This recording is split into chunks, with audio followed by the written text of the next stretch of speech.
www.walac.pe, el portal de noticias de tu ciudad. WALAC, Walac Noticias, la mejor información inmediata y veraz. Síguenos en Facebook y Twitter y suscríbete en nuestro canal de YouTube. www.walac.pe, el portal de noticias de tu ciudad.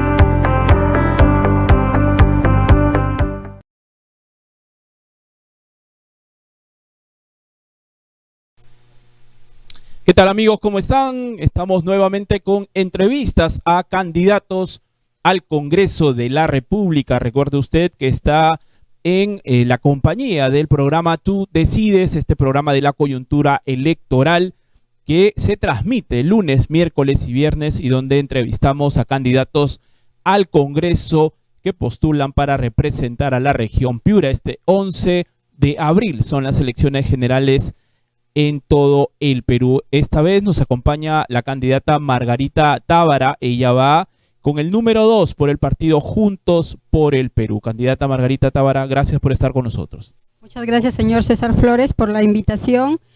Muy buenas tardes a los seguidores de este programa a través de Walac Noticias. Bien, candidata, preguntas generales que siempre les hacemos a todos los que están en nuestro programa es: ¿cuáles son las razones que usted tiene para postular al Congreso de la República? Bien, en la militancia política soy realmente tan nueva como el partido que me alberga. Pertenezco al Movimiento Nuevo Perú, que es el partido de Verónica Mendoza, y que en esta contienda política vamos en un acuerdo con Juntos por el Perú. Si bien es cierto que soy nueva en la militancia, es más, ni siquiera estamos formalizados porque estamos en el proceso de inscripción, ya en las últimas fases del proceso de inscripción como partido. Tengo simpatía por la izquierda peruana desde muy niña. Desde el ámbito familiar, mi madre ha sido activista y militante de la Izquierda Unida de Alfonso Barrantes, y a nivel de la provincia de Morropón, yo soy chulucanense. A nivel de la provincia de Morropón tengo referentes familiares que han tenido gran representatividad. Mi tío, hermano de mi padre, José Ignacio Tábara Pasapera, fue alcalde de provincial 3 periodos consecutivos, y también mi tío Eber Tábara Córdoba fue diputado por la provincia de Morropón en el Congreso que fue disuelto por Fujimori en el autogolpe del 5 de abril. Ahora, ¿qué le convence a usted de la candidatura presidencial de Verónica Mendoza? Para muchos, Verónica Mendoza no tiene muchos pergaminos, ¿no?, para postular a un puesto tan importante como ser presidente de la República. Para usted, candidata, ¿qué le convence? Le manifesté mi simpatía por la izquierda peruana. Le mencioné a Alfonso Barrantes Lingán, que fue un gran líder que en su tiempo generó un gran consenso, y que en esa época fue quizás el mayor acercamiento que tuvo la izquierda peruana a ocupar el gobierno, ¿no? Y después de muchos años veo una lideresa que genera consensos a nivel de la izquierda peruana y que propone cambios profundos, ¿no?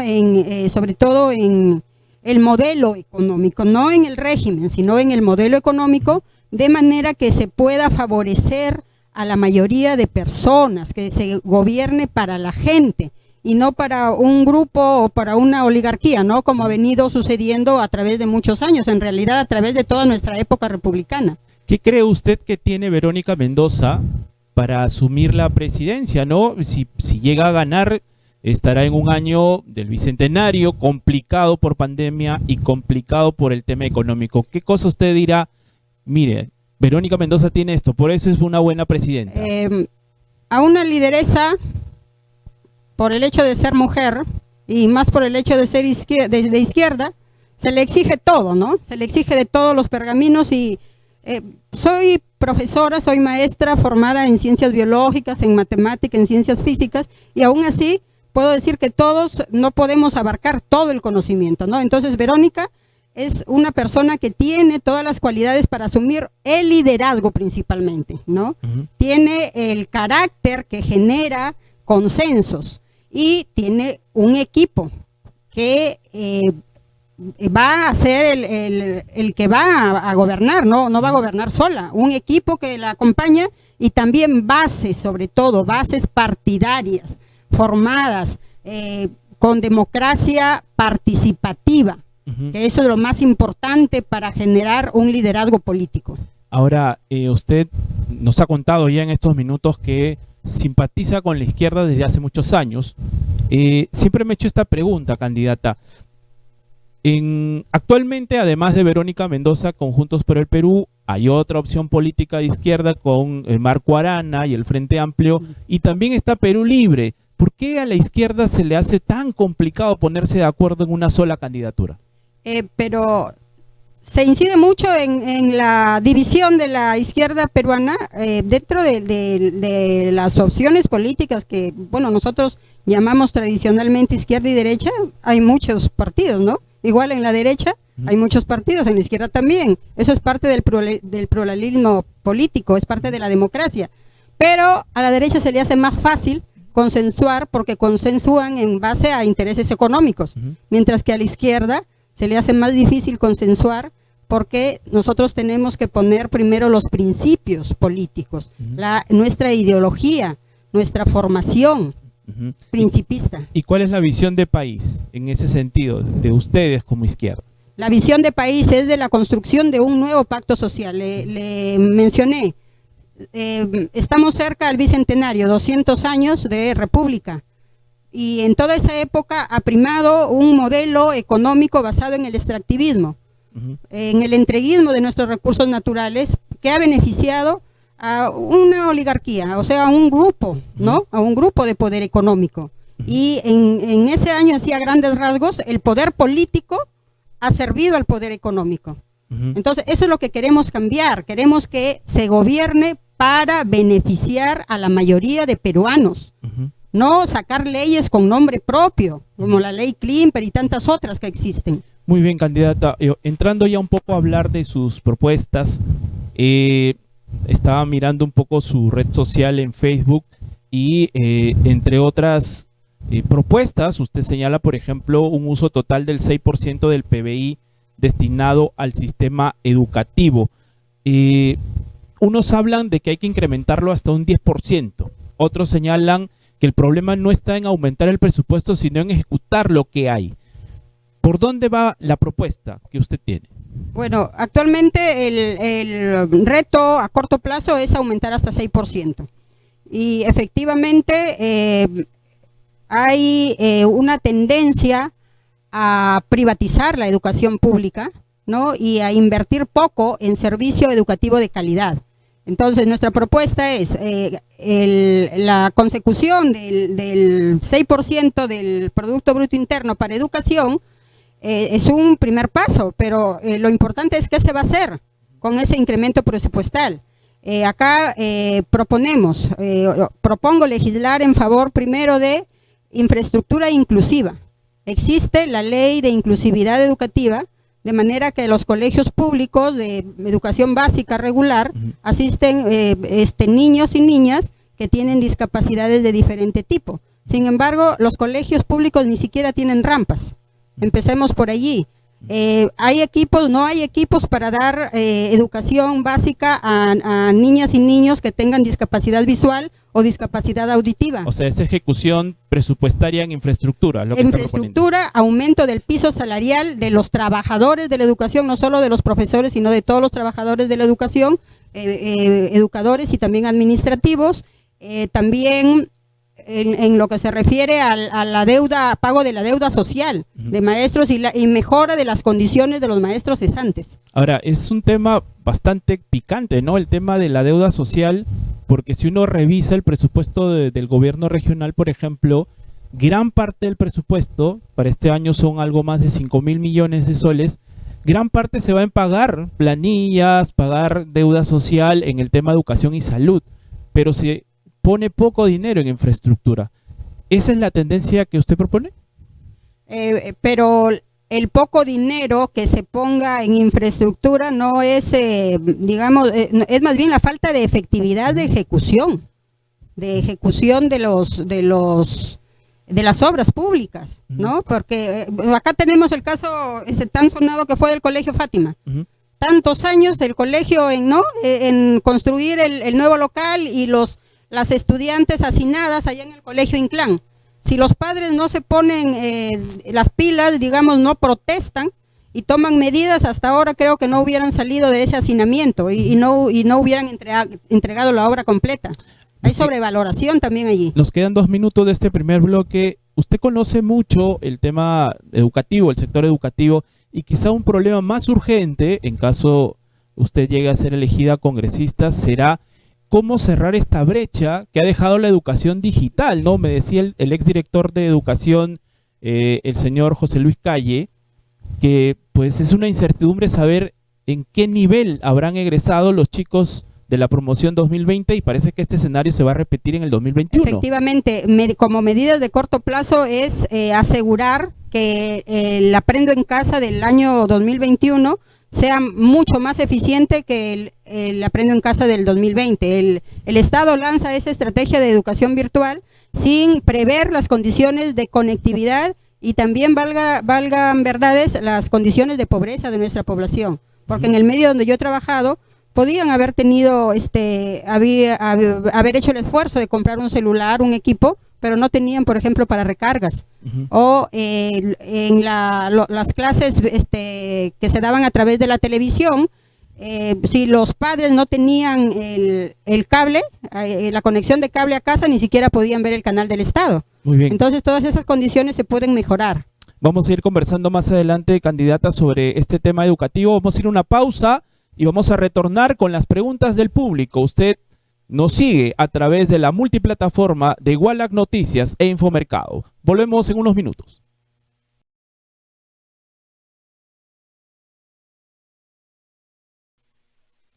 Bien, volvemos con este segundo bloque de la entrevista con la candidata Margarita Tábara. Ella es candidata por el partido Juntos por el Perú con el número 2. Ella quiere representar a la región Piura en el próximo Parlamento Nacional. Candidata, vamos a escuchar las preguntas que tiene el público para usted. Adelante, por favor.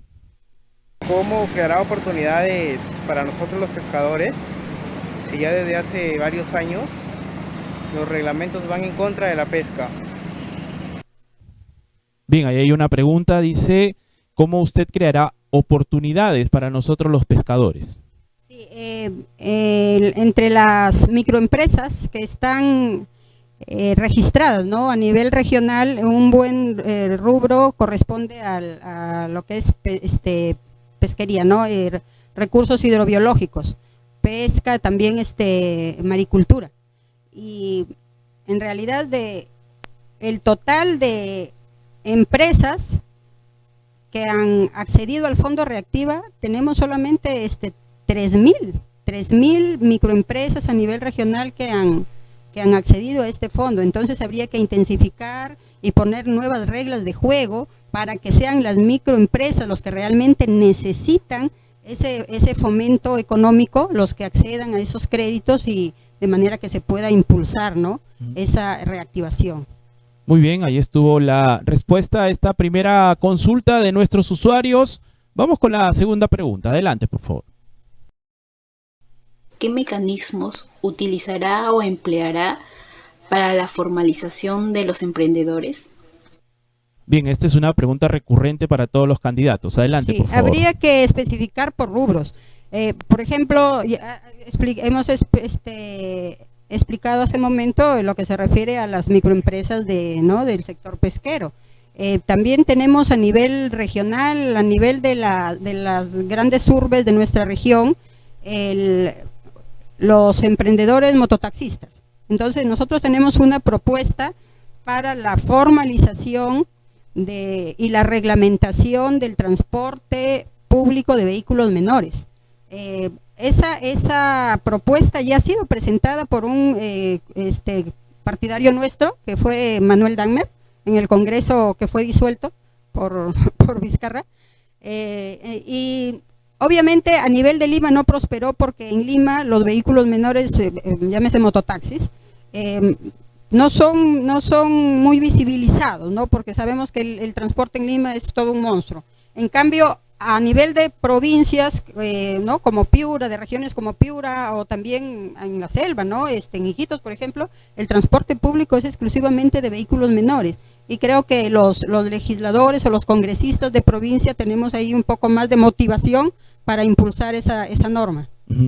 Muy bien, ahí estuvo la respuesta a la segunda consulta relacionada a la formalización de los emprendedores. Vamos con la tercera consulta de nuestros usuarios. Adelante, por favor. ¿Qué haría usted para que se acelere mejor los trámites de las vacunas para que salve millones de peruanos acá?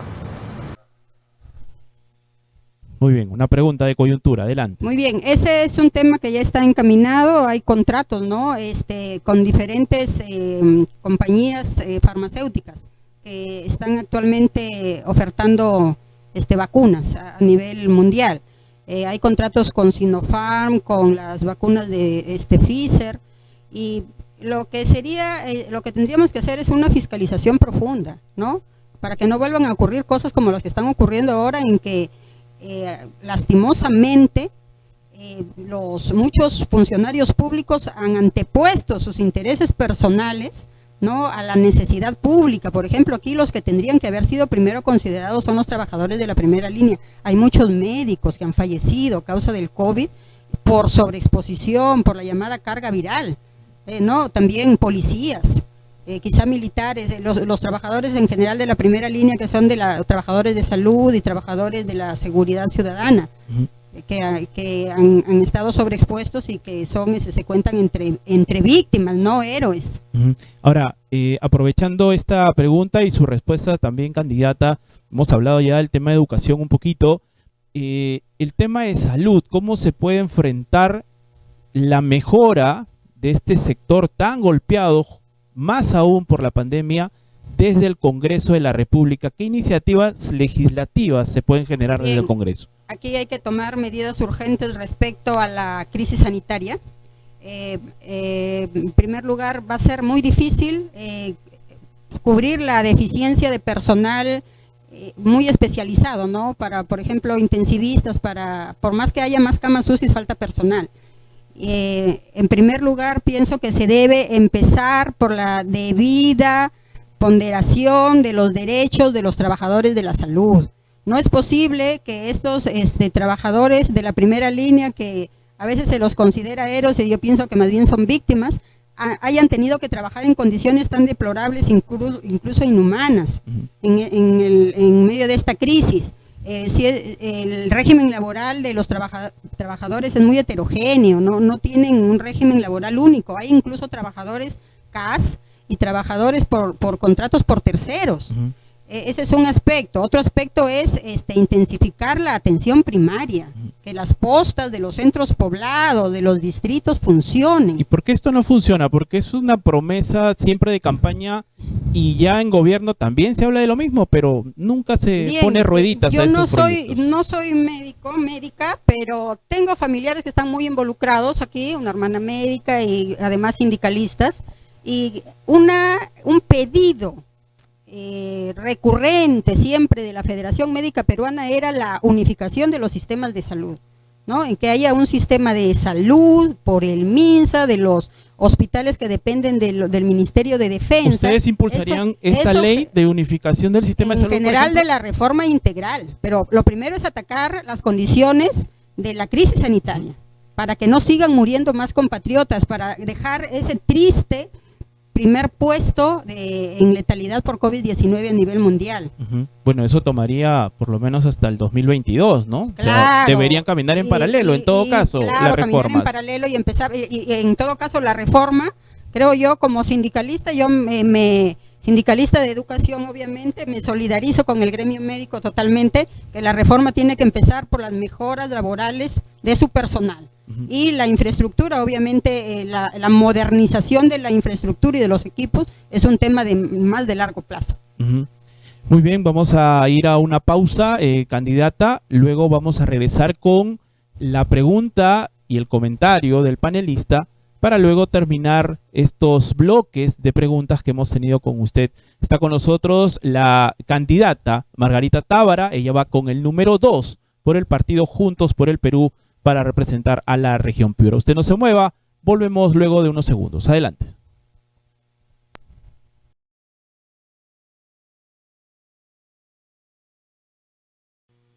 Bien, volvemos con el programa. Recuerde usted, Tú Decides se transmite lunes, miércoles y viernes a las 7 de la noche. Conversamos con candidatos y candidatas al Congreso de la República. Esta noche nos acompaña Margarita Tábara, candidata de Juntos por el Perú con el número 2.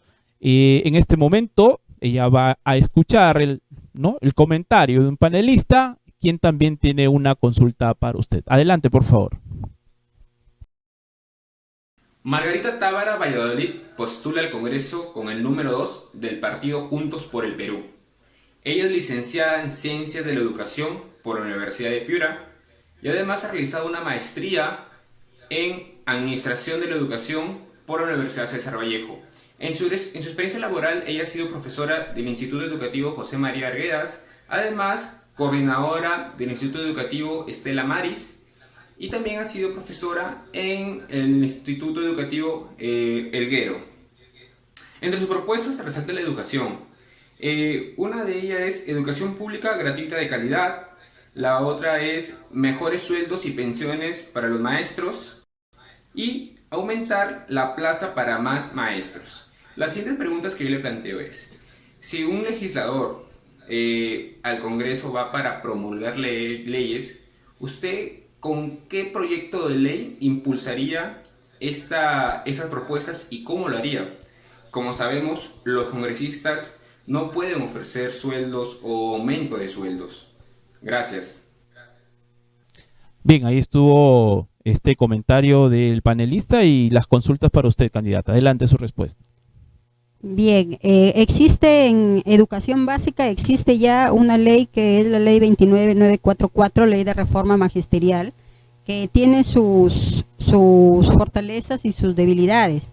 En todo caso, en los aspectos que se pueden mejorar o que se deben mejorar es los relativos a la carrera pública magisterial, fomentar la capacitación e investigación por parte de los docentes, además mejorar lo que es el acceso a la carrera pública, nombramiento, contratos, con evaluaciones pertinentes y bien estructuradas. Además, en lo referente a los derechos laborales de los profesores, hay como sindicalista, el Sindicato Único de Trabajadores de la Educación del Perú, tenemos propuestas para aumentar el piso salarial al 80% de una UIT. Ya eso es parte de la propuesta que viene desde mi sindicato. Y además, lo que se refiere a la CTS de los profesores, porque actualmente cuando un profesor se jubila, su CTS, a cualquier trabajador se le calcula la CTS en base a un sueldo por año, ¿verdad? En cambio a un profesor se le calcula en base al 14% de la RIN. O sea, ni siquiera la décima parte, un poquito más de la décima parte. Cuando usted señala que salen con un sencillo prácticamente. Cuando usted señala que la propuesta como sindicalistas del sector educación es un 80% del valor de una UIT, o sea, están hablando que ese debería ser el sueldo básico de un docente, o sea, más o menos 3.500 Hablamos soles. De los profesores nombrados de la primera escala magisterial, docentes nombrados. Ahora, y esa carga es bastante grande para el Pero por eso es que público, se aspira al 8%, actualmente es el 6% del Producto Bruto Interno, pero se aspira por lo menos a lograr el 8% de la UIT. Nosotros los profesores, los maestros de carrera que hemos egresado de una facultad de educación o de un instituto superior pedagógico, somos profesionales de primer nivel. y sin embargo dentro del mercado laboral de profesionales del sector público somos los menos favorecidos en cuanto a escalas salariales. ¿La ley de la carrera pública magisterial ha mejorado el sector? Sí, sustancialmente ha mejorado el sector, pero existen, como le decía anteriormente, aspectos que se deben mejorar. Otro aspecto también hay que impulsar la ley universitaria, la aplicación de la ley universitaria, la reforma universitaria que ya sabemos que ha estado detenida, ya la ley está dada, pero ha estado detenida por intereses de grupos económicos ligados a las universidades privadas, ¿no? Que no quieren perder sus exoneraciones, quieren seguirse llenando de plata a costillas de, digo yo, de estafar, muchas universidades privadas estafar a los jóvenes, ¿no? Porque no les brindan una currícula adecuada para insertarse en el mercado laboral. Ahora, pero se ha hecho un trabajo, digamos, interesante con SUNEDU, ¿no? Porque son más o menos unas 60, 70 universidades que han dejado de funcionar. Sin embargo, ¿no? es la institución más atacada y ha sido la institución más atacada por el Congreso, el Congreso que fue cerrado por Vizcarra y por el Congreso actual, que tiene operadores, ¿no? Con nombre propio dentro de cada bancada para defender los intereses de esas universidades privadas. Antes de ir cerrando también este bloque y un poco también su mensaje hacia sus electores, usted dentro de su hoja de vida pues ha tenido experiencia también en institutos educativos, ¿no? Superiores. No, es institución educativa. Ahí Stella Maris es una institución educativa. Pero conoce el sector educativo. Yo he hecho esta pregunta a los que hacen propuestas para el sector porque preocupa mucho que la mitad, por ejemplo, de los jóvenes en Piura matriculados en un instituto superior tecnológico pedagógico, el 2020 no se inscribieron. Y probablemente esa misma figura se repite este año. Y los que se inscribieron, vaya usted a saber qué tipo de educación virtual recibieron. Probablemente estén sin hacer nada, porque tampoco es que hubo trabajo durante la pandemia. ¿Qué se puede hacer con este gran bolsón de jóvenes? Sin hacer nada o probablemente hayan pasado al sector informal. Probablemente, muchos de ellos sabemos que, por ejemplo, en nuestra región existe sector informal en relación al comercio y a la producción, ¿no? de ciertos productos agrarios, ¿no? De mango, por ejemplo. Y he visto, ¿no? Cómo jóvenes se suben a los camiones a que los llevan a buscar chamba a otros lugares, a Tambo Grande, a Motupe, qué sé yo. Entonces están en el sector informal, o quizá en lo que es el comercio ambulatorio. ¿Y se puede hacer algo aspectos con ellos? O sea, han estado estudiando, pero ahora ya no se sabe de ellos. Efectivamente hay carreras, hay ocupaciones que muy difícil de que se lleven a distancia, ¿no? Entonces, en este caso, la oferta de los institutos públicos, sobre todo, no ha sido muy buena. La implementación de estrategias digitales para que se puedan dar las clases a distancia no ha sido muy buena. Ese es un aspecto. Otro aspecto es la falta de recursos de las familias, ¿no? Porque bueno, si son públicos, obviamente la pensión no es muy cara, pero si son privados, las pensiones no han bajado. El Estado no pudo regular, ¿no? Lo que es las pensiones de las universidades privadas y de los institutos privados, ni siquiera de los colegios privados, porque el Estado no tiene ese rol en esta constitución que de hecho queremos cambiar, y probablemente sus egresados están desconectados también del mercado laboral. Es un tema que se debería considerar también dentro de la propuesta. O están en situación de precariedad laboral. También. Muy bien, candidata, esa es su cámara, por favor, diríjase a sus electores con su mensaje.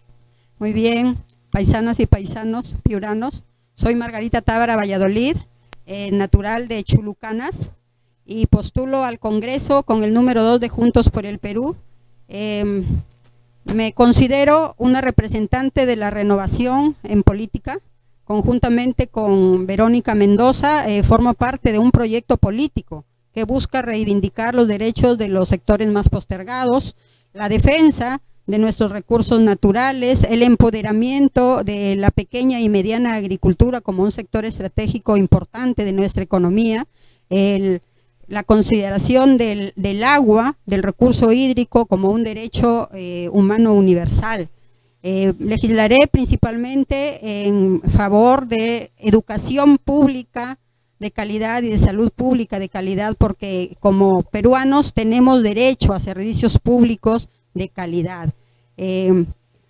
Por favor, dejémonos ya de esa actitud pasiva, ¿no? De decir, llegue quien llegue, igual yo voy a seguir trabajando, o no importa que robe, pero que haga obra.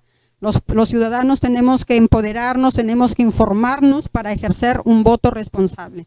Esta ciudadana que les habla no tiene ningún atismo, ningún indicio de corrupción, entonces pueden revisar mi hoja de vida a través de mis redes, mi página de Facebook, Margarita Tábara, o incluso acceder a la información del Jurado Nacional de Elecciones. Aunque es un poco difícil, pero por eso los candidatos nos preocupamos de difundir, ¿no?, nuestras propuestas y nuestra hoja de vida, y a los ciudadanos les compete estar atentos a escuchar estas propuestas y esta información. Muy bien, ahí estuvo con nosotros pues la candidata del partido Juntos por el Perú, Margarita Tábara, con el número 2. Usted ha escuchado sus propuestas, sus reflexiones, toda la información para que usted tenga una elección informada este próximo 11 de abril. Nosotros volvemos más adelante con más entrevistas aquí en Tú Decides. Nos vemos.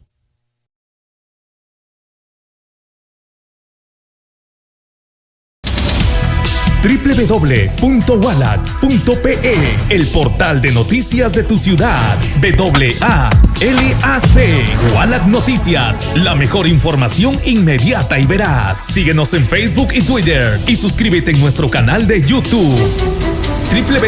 www.walac.pe, el portal de noticias de tu ciudad.